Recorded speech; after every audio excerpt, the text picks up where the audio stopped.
Bienvenue sur Africa 24 dans cette nouvelle édition de l'Africa Tonight. Voici les titres de l'actualité. Plus que quelques jours avant les élections générales en Zambie, à l'approche de ces échéances, l'un des candidats en lice pour le fauteuil présidentiel, Hakainde Hichilema, met l'accent sur l'agriculture, un secteur qui représente 61% de la population active. La Somalie reçoit des doses du vaccin AstraZeneca. La cargaison constituée de 108 000 doses est arrivée le 8 août. Il s'agit d'un don du gouvernement français via le dispositif COVAX. Et puis 2,5 millions de dollars pour soutenir l'harmonisation de la réglementation des marchés de l'électricité. C'est le montant des subventions accordées par la Banque africaine de développement en faveur de la communauté de l'Afrique australe notamment. Les détails à suivre dans ce journal. Mais tout d'abord, le Mali de nouveau touché par une attaque meurtrière. L'offensive attribuée à des djihadistes présumés a été perpétrée le 8 août dans la région de Gao, située au nord-est du pays. Les assaillants venus à moto ont pris pour cible 3 communes, Karou, Ouattaguna et Taoutegeft. Le bilan est lourd, 51 personnes sont décédées selon les autorités locales, un bilan auquel s'ajoutent également des dommages matériels. Des maisons ont été ravagées par les flammes. Selon un responsable militaire, des renforts ont été déployés sur place pour venir en aide aux populations. C'est un des secteurs clés du développement économique. En Zambie, l'agriculture emploie 61% de la population active. L'agriculture, c'est aussi l'un des arguments de campagne du candidat à la présidentielle, Hakainde Hichilema, et c'est en vue de favoriser l'insertion professionnelle des jeunes. Les précisions de Joël Ballot. L'agriculture fait partie des priorités affichées du gouvernement zambien qui exprime sa volonté de développer le secteur pour créer des emplois et réduire la pauvreté. À quelques jours de l'élection présidentielle prévue le 12 août 2021, Hakainde Hichilema, principal opposant du président zambien Lungu, axe son action sur l'autonomisation des jeunes dans le secteur agricole.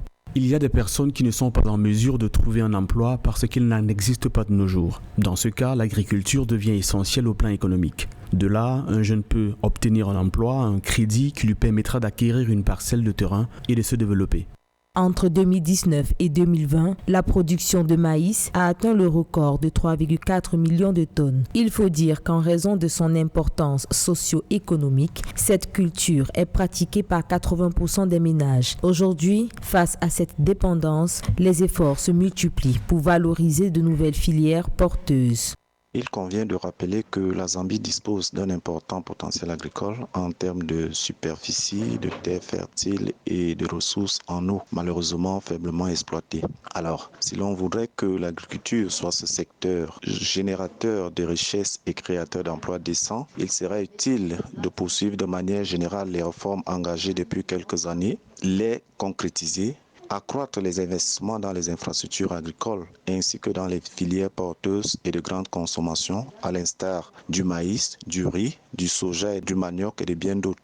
En rappel, la production agricole représente un secteur de développement stratégique dans le cadre de la politique de diversification active menée par les autorités locales. Le secteur agricole contribue pour 9,1% au produit intérieur brut du pays et emploie 61% de la population active, soit 1 540 000 familles engagées dans une activité agricole. Dans l'actualité également, l'ouverture du premier procès antiterroriste au Burkina Faso. L'audience s'est ouverte ce lundi au tribunal de grande instance de Ouagadougou. Actuellement, 2 personnes sont sur le banc des accusés. Il s'agit de Harouna Sinare et Ousmane Kindo, soupçonnés d'association à des groupes terroristes, assassinat, tentative d'assassinat, détention illégale d'armes et destruction de biens. Ils sont jugés dans le cadre de l'affaire relative à la destruction des mausolées de Tombouctou au Mali en 2012. Autre dossier dans lequel ils sont également poursuivis, des attaques perpétrées contre la mission multidimensionnelle intégrée des Nations Unies pour la stabilisation au Mali. Dans le reste de l'actualité, la Somalie va pouvoir intensifier sa campagne de vaccination contre le coronavirus. Les autorités ont réceptionné le 8 août 108 000 doses du vaccin AstraZeneca. Ce lot obtenu grâce au mécanisme COVAX mis en place par l'Organisation mondiale de la santé est un don du gouvernement français. Une cargaison qui arrive à point nommé à l'heure où seulement 1,8% de la population est vaccinée. La Somalie est actuellement confrontée à une hausse du nombre d'infections. Ces doses de vaccins seront données en priorité au personnel soignant ainsi qu'aux personnes âgées. À ce sujet, je vous propose d'écouter Ahmed Hussein Moalim, le vice-ministre de la Santé. Nous avons reçu ici à l'aéroport 108 000 doses de vaccins AstraZeneca données par la France et nous les remercions, ainsi que les pays européens pour leur soutien au peuple somalien. Nous ferons de notre mieux pour nous assurer que ces doses soient réparties équitablement. Les vaccins seront disponibles dans les principaux hôpitaux de Mogadiscio afin de faciliter le transport et le stockage des vaccins. La Banque africaine de développement au chevet du marché commun de l'Afrique orientale et australe et de la communauté de développement d'Afrique australe. Le conseil d'administration de l'institution a validé des subventions d'un montant de 2,5 millions de dollars. Des subventions accordées en vue d'assurer l'harmonisation de la réglementation des marchés de l'électricité au sein de ces deux organisations. Corinne Kamzefem. La Banque africaine de développement, à travers son fonds, met à disposition des communautés de l'Afrique australe et orientale 2,5 millions de dollars pour soutenir l'harmonisation des réglementations des marchés d'électricité. Ces fonds vont financer une assistance technique pour promouvoir le développement et l'adoption de principes de réglementation régionale de l'électricité, renforcer la capacité de surveillance des performances des services publics dans la région, effectuer une analyse transfrontalière des tarifs de l'électricité et développer un système de gestion de base de données centralisées dans les deux blocs. Ces projets contribueront à garantir que les exigences en matière d'infrastructures immatérielles pour le développement d'un marché régional de l'électricité soient prises en compte pour compléter les investissements dans les infrastructures matérielles que la banque et d'autres partenaires de développement réalisent dans la région. Malgré le potentiel énergétique reconnu aux deux régions, celles-ci restent confrontées à des infrastructures inadéquates, des tarifs d'électricité non compétitifs et une dépendance excessive aux sources de combustibles traditionnels telles que le bois et le charbon. Le vaste potentiel en eau, biomasse, énergie solaire et éolienne des pays d'Afrique australe n'a pas réussi à réduire leur dépendance excessive vis-à-vis du charbon et de l'hydroélectricité.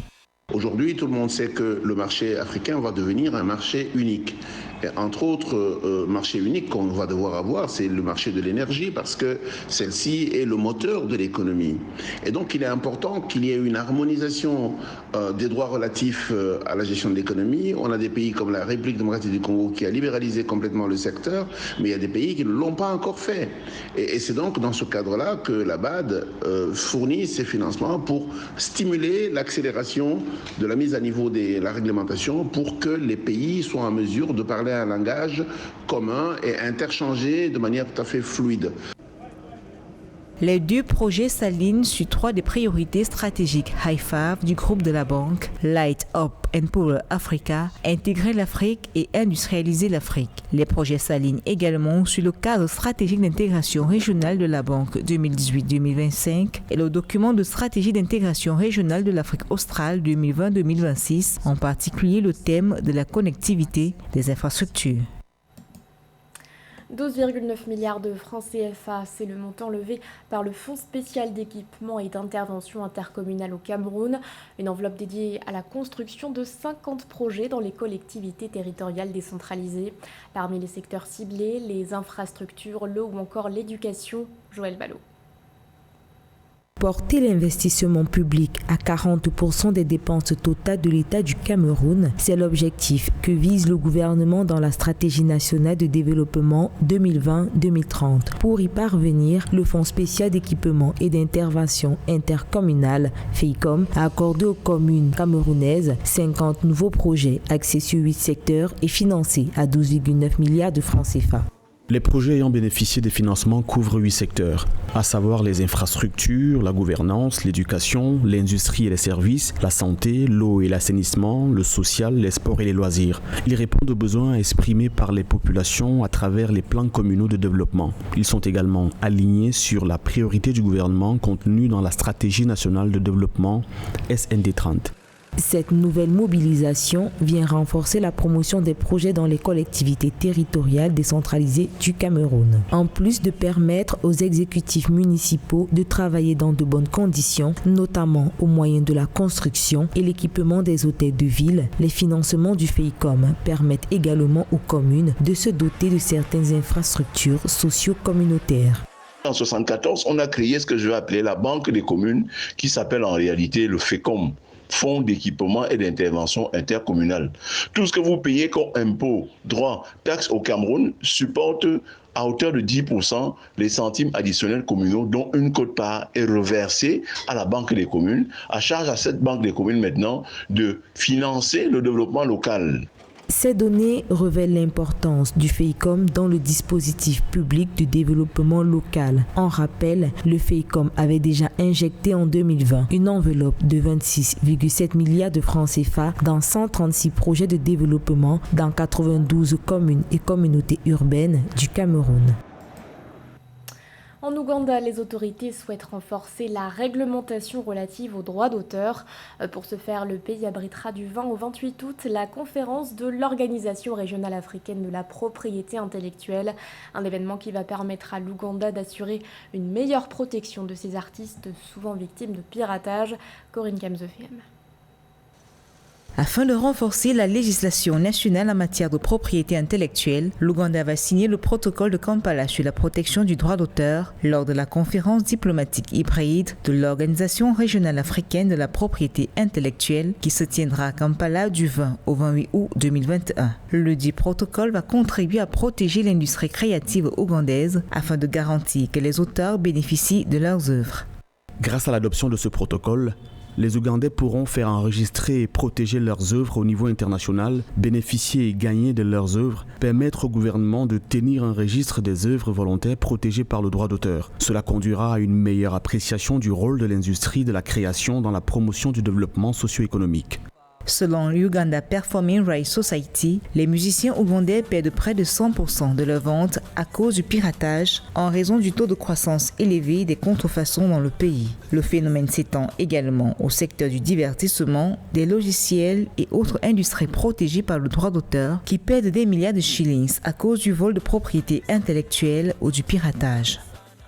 Les États, évidemment, se réveillent un peu tardivement pour finalement investir d'abord ce qui devrait être une priorité dans cette industrie, mais aussi protéger les droits et créer des structures qui permettent aux artistes de vivre de leur art. Donc le fait que dans l'Afrique postcoloniale, il n'y ait pas eu de politique de promotion des artistes et qu'on ait priorisé d'autres domaines est aujourd'hui un retard qui oblige les pays à se réveiller et à créer des structures qui accompagnent finalement cette industrie qui génère énormément de revenus dans les pays occidentaux. Près de 20 autres pays anglophones, membres de l'Organisation régionale africaine de la propriété intellectuelle, vont signer le protocole de Kampala sur la protection du droit d'auteur. Ce nouveau protocole viendra compléter la réglementation qui structure l'organisation depuis le protocole de mise sur pied de Lusaka. Ce journal a été réalisé par l'ensemble de la rédaction. Merci de votre fidélité. L'actualité continue sur Africa 24.